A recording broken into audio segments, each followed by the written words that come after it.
तो Indian geography की अपनी प्लेलिस्ट चल रही है, जिसमें कि आज का जो टॉपिक अपना रहने वाला है वो रहने वाला है ऊर्जा संसाधन। ठीक है, ऊपर के टॉपिक अपने कंप्लीट हो चुके हैं, तो ऊर्जा संसाधन अपन आज की वीडियो में स्टार्ट करते हैं। ऊर्जा संसाधन, परंपरागत ऊर्जा संसाधन प्राचीन काल से इनका उपयोग होता आ रहा है। ऊर्जा प्राप्त करने के लिए नई तकनीक की आवश्यकता नहीं है। ठीक है, मतलब परंपरागत में प्रयोग से प्रदूषण की समस्या होती है, सामान्यतः अनवीकरणीय जल विद्युत के छोड़कर। ठीक है, अब आते हैं अपने अपरंपरागत और गैर परंपरागत ऊर्जा संसाधन। पिछले कुछ दशकों से प्रयोग या अभी भी विकास किया जा रहा है इनका। ऊर्जा प्राप्त करने के लिए नई तकनीक की आवश्यकता इसमें होती है। प्रयोग से प्रदूषण की समस्या नहीं या कम होती है, सामान्यतः नवीकरणीय ऊर्जा संसाधन। परंपरागत में आता है अपने कोयला, पेट्रोलियम, प्राकृतिक गैस, तापीय ऊर्जा जो कि नॉन रिन्यूएबल है। जल विद्युत ऊर्जा रिन्यूएबल है। गैर परंपरागत में परमाणु ऊर्जा अपने हो गई, उसके बाद सौर ऊर्जा, पवन ऊर्जा, बायोमास ऊर्जा, ज्वारीय ऊर्जा और भूतापीय ऊर्जा जो कि सारी रिन्यूएबल है। ठीक है, ये अपनी एकमात्र परमाणु ऊर्जा जो है वो नॉन रिन्यूएबल है। ठीक है, non renewable coal bed, methane, shale gas और स्मॉल हाइड्रो प्रोजेक्ट रिन्यूएबल है। ठीक है, नवीकरणीय संसाधन जो बार बार उपयोग में लिए जा सके, अनवीकरणीय संसाधन जो बार बार उपयोग में नहीं लिए जा सकते। उपलब्धता इनकी पर्याप्त होती है, उपलब्धता अपर्याप्त होती है। ठीक है, जो बार बार उपयोग नहीं लिए जा सकेंगे तो वो खत्म हो जाएंगे। प्रदूषण की समस्या इनमें नहीं होती है, प्रदूषण की समस्या इनमें होती है। ठीक है, ऊर्जा स्रोत, तापीय ऊर्जा, संभावित क्षमता, कुल जीवाश्म ईंधन ऊर्जा। ठीक है, स्थापित क्षमता 31 मई 2025 के तहत 2240, जल विद्युत 148, स्थापित क्षमता 47.9, परमाणु ऊर्जा 8.8 स्थापित क्षमता, उसके बाद सौर ऊर्जा 748। ठीक है, गीगावाट है ये। ठीक है, जीडब्ल्यू मैं शॉर्ट में बोल रहा हूँ, ये जीडब्ल्यू गीगावाट है। 748 गीगावाट और 111 गीगावाट। पवन ऊर्जा 695, 120 मीटर की ऊंचाई, मतलब और इसमें 51.3 गीगावाट की स्थापित क्षमता है। बायोमास ऊर्जा 42 गीगावाट, 10.7 की स्थापित क्षमता है। लघु जल विद्युत जो कि 25 मेगावाट से कम है। ठीक है, तो 5.1 की इसमें स्थापित क्षमता है। कुल नवीकरणीय ऊर्जा 226 जो कि 47.7% है। कुल ऊर्जा 476 गीगावाट, 100% ये है। कुल गैर जीवाश्म ईंधन ऊर्जा 235, 49.5% है। नोट, गैर जीवाश्म ईंधन ऊर्जा की स्थापित क्षमता 50% से अधिक हो चुकी है, जुलाई 2025 की रिपोर्ट के अनुसार।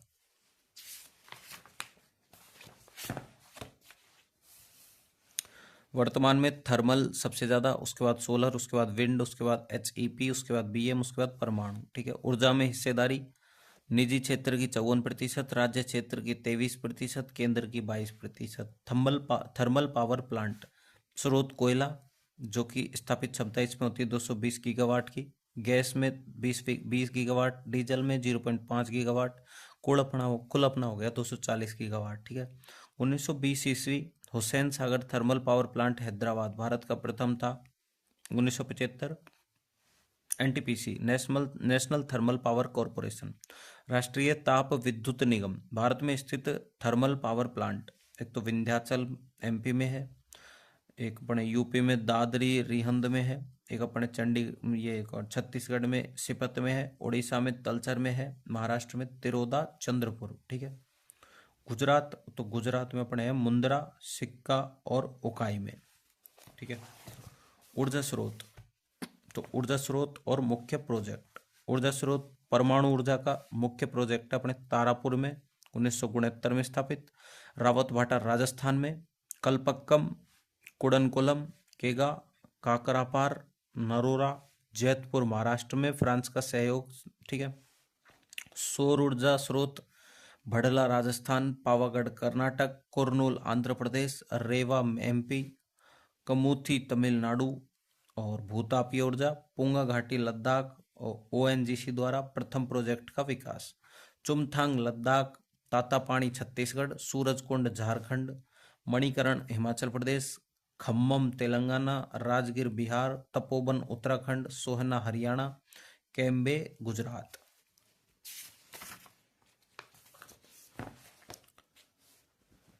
अब आता है अपना जल विद्युत।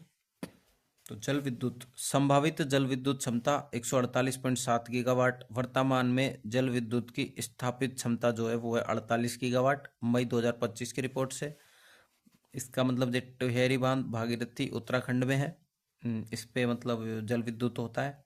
सिद्रापोंग दार्जिलिंग में 1897 में स्थापित। नर्मदा नदी सरदार सरोवर और कोयना महाराष्ट्र में, ठीक है। कावेरी नदी कर्नाटक। शिव समुद्रम 1902 में स्थापित। 1897 में सिद्रापोंग जल विद्युत प्रोजेक्ट दार्जिलिंग लघु है और 1902 में शिव समुद्रम कावेरी नदी पर कर्नाटक में है। 1975 में एनएचपीसी राष्ट्रीय जल विद्युत निगम, ठीक है। कोयना प्रोजेक्ट कोयना नदी पर है महाराष्ट्र में। भारत की सबसे बड़ी परियोजना ये है। टिहरी बांध भागीरथी बेलंगाना उत्तराखंड पे है। भारत का सबसे ऊंचा बांध ये टिहरी बांध अपना जो है। नाथपा झांकरी सतलज नदी पर हिमाचल प्रदेश में भारत की सबसे बड़ी भूमिगत परियोजना है। सरदार सरोवर बांध नर्मदा नदी गुजरात, विश्व का दूसरा सबसे बड़ा कंक्रीट बांध ये है, ठीक है। अब आता अपना प्रोजेक्ट, उसके बाद नदी, उसके बाद राज्य। तो नागार्जुन सागर प्रोजेक्ट नदी कृष्णा, तेलंगाना आंध्र प्रदेश राज्य।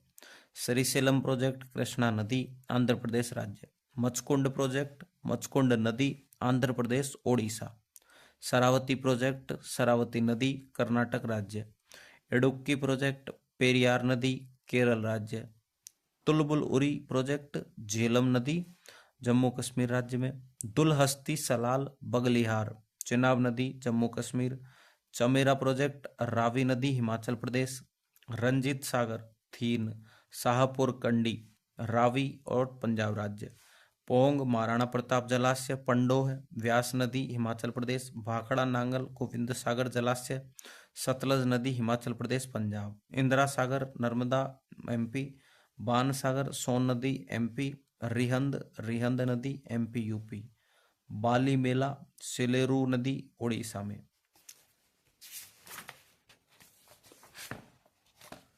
अपने जो तीस्ता प्रोजेक्ट है तीस्ता नदी सिक्किम में। रंगीत प्रोजेक्ट रंगीत नदी सिक्किम में। लोकटक प्रोजेक्ट लेवटक नदी मणिपुर में, ठीक है। अब आती है अपनी परमाणु ऊर्जा। परमाणु ऊर्जा 1948 परमाणु ऊर्जा आयोग आया।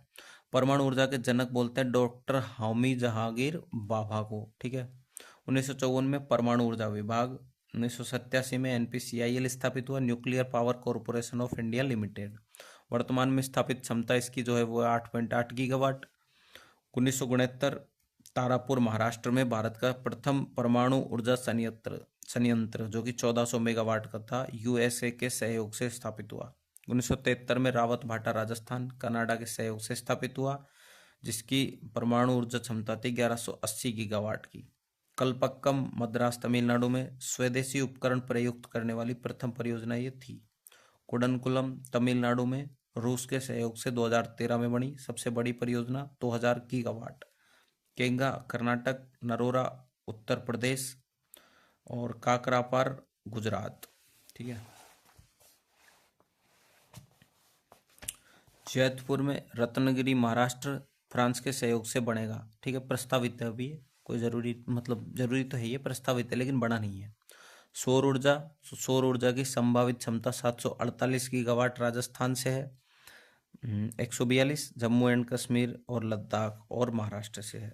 स्थापित क्षमता 111 गीगावाट, जिसमें कि राजस्थान पहले नंबर पे, गुजरात और महाराष्ट्र, ठीक है।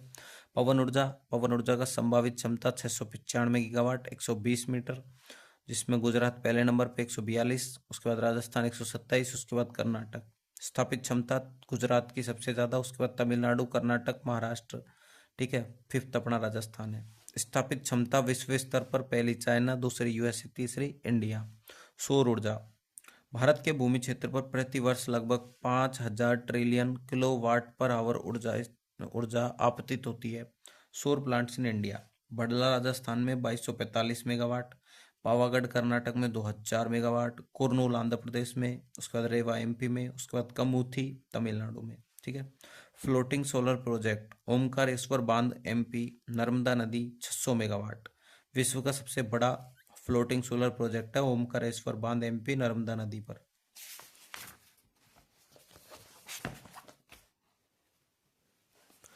रामागुंडम तेलंगाना 100 मेगावाट एनटीपीसी द्वारा इसका विकास हुआ है। ठीक है। कयमकुलम केरल में 101 मेगावाट टाटा पावर द्वारा विकास हुआ है। ठीक है। अब आते हैं पवन ऊर्जा पे। 100 मीटर ऊंचाई पर भारत की पवन ऊर्जा की क्षमता 302 गीगावाट है। 120 मीटर ऊंचाई पर भारत की पवन ऊर्जा की क्षमता 695 गीगावाट है। 150 मीटर की ऊंचाई पर भारत की पवन ऊर्जा की क्षमता 1164 गीगावाट है, national institute of wind energy के अनुसार। स्थापित क्षमता 51.2 गीगावाट मई 2025 के अनुसार। पहला गुजरात, दूसरा तमिलनाडु, तीसरा कर्नाटका, चौथा महाराष्ट्र, पांचवा अपना राजस्थान। ठीक है।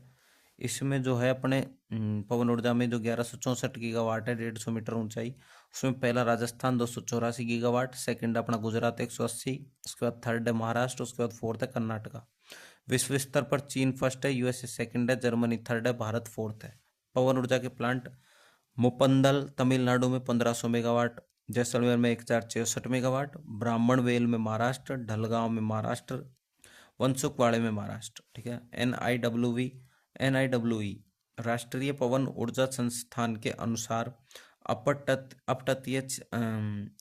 अपतटीय क्षेत्र में पवन ऊर्जा की संभावित क्षमता 71 गीगावाट है, जिसमें पहला Gujarat 36 gigawatt, second Tamil Nadu 35 gigawatt. उसके बाद आता है अपना बायोमास ऊर्जा। कृषि अवशेषों से संभावित क्षमता 28 गीगावाट, पैगास से संभावित क्षमता 14 गीगावाट, कुल संभावित क्षमता 42 गीगावाट और स्थापित क्षमता 11.5 गीगावाट। टॉप स्टेट्स, पहले महाराष्ट्र, दूसरा उत्तर प्रदेश, उसके बाद तीसरा कर्नाटका। नोट, 2022 तक नवीकरणीय ऊर्जा का लक्ष्य 175 गीगावाट है, जिसमें पहला सौर ऊर्जा 100 gigawatt, rooftop solar 40 gigawatt, solar photovoltaic 60 gigawatt, पवन ऊर्जा से 60 गीगावाट, बायो पावर से 10 गीगावाट, स्मॉल हाइड्रो पावर से 5 गीगावाट। नोट, 2030 तक नवीकरणीय ऊर्जा का लक्ष्य 500 गीगावाट है। नवीकरणीय ऊर्जा जिसमें कि स्थापित क्षमता जल विद्युत को छोड़कर जून 2025 तक पहला राजस्थान, दूसरा गुजरात, तीसरा तमिलनाडु। उत्पादन की दृष्टि से पहला राजस्थान, दूसरा गुजरात, तीसरा तमिलनाडु, ये सेम है बिल्कुल। जल विद्युत ऊर्जा क्षमता जून 2025 में पहला अपना हिमाचल प्रदेश, दूसरा अपना उत्तराखंड, तीसरा अपना कर्नाटक।